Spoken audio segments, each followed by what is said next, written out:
For a double leg glute bridge, we're not going to need any equipment.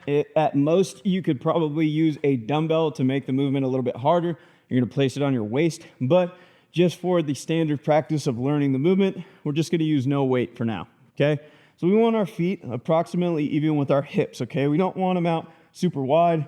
They're just in line with my hips here, okay? Basically straight on underneath my butt, okay?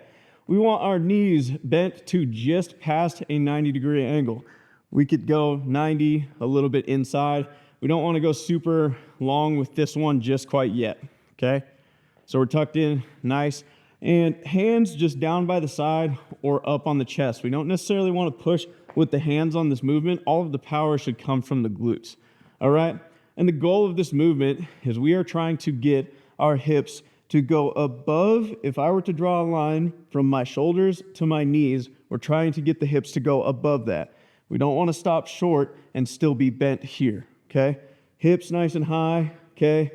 Control it on the way down. Now, for athletes, we want to be a little bit more aggressive in this movement because we're trying to train our muscles to fire quickly. So we are going to go quick up to the top, hold for half a second, and then control it on the way back down. Up aggressively above that line, down, control. Again, like I said, we can use a dumbbell to hold on the waist if we want to challenge ourselves a little bit more with this movement, but start off with no weight. Give yourself a good challenge first. Figure out if you can get that full range of motion, and then think about starting to add weight. Thank you for watching this tutorial on the double leg glute bridge. If you're curious about other movements, go ahead and check out my page, or if you have specific questions, feel free to leave them in the comments below. Thanks.